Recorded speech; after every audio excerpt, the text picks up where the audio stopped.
Jaripatka police Thane येथे माननीय सहाय्यक पोलीस आयुक्त यांच्या मार्गदर्शनाखाली सन 2024 ते 25 या कालावधीमध्ये 10वी व 12वी परीक्षांमध्ये उत्तीर्ण झालेल्या विद्यार्थ्यांचे सत्कार समारंभाचे कार्यक्रम आयोजित करण्यात आले होते। कार्यक्रमांमध्ये जरीपटका पोलीस ठाणे येथील अधिकारी व कर्मचारी व त्यांचे 10वी व 12वी परीक्षांमध्ये उत्तीर्ण झालेले विद्यार्थ्यांचे माननीय सहाय्यक पोलीस आयुक्त यांच्या हस्ते सत्कार करण्यात आले। कार्यक्रमांमध्ये 30 ते 40 अधिकारी व कर्मचारी आणि त्यांचे पाल्य हजर होते। आणि त्यांच्या पालकांचा आमच्या स्टाफचं मोटिवेट करण्यासाठी आपण आला, त्याबद्दल पुन्हा एकदा सगळ्यांच्या मला आमचे दिवस आठवतात। माझी 10वी झाली होती 86 मध्ये, 1986 ला। जसं आता तायडे साहेबांनी सांगितलं, मी पोलीस लाईन मध्ये वाढलेला, माहीम पोलीस लाईन मध्ये। माझ्या वेळेला असं माझ्या बिल्डिंग मधली 21 मुलं 10वी ला होते आणि मी एकटा पास झालो होतो आणि मार्क्स किती होते? 56%। खूप मोठे मार्क होते, पण तेव्हा पास झाला हाच खूप मोठी गोष्ट होती।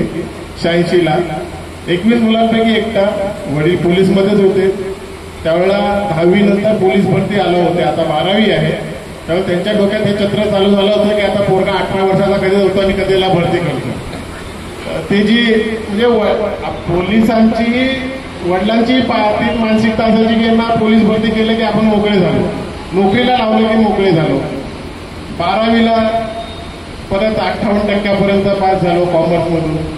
त्यावेळेला पोलीस भरती लागली होती नायगावला।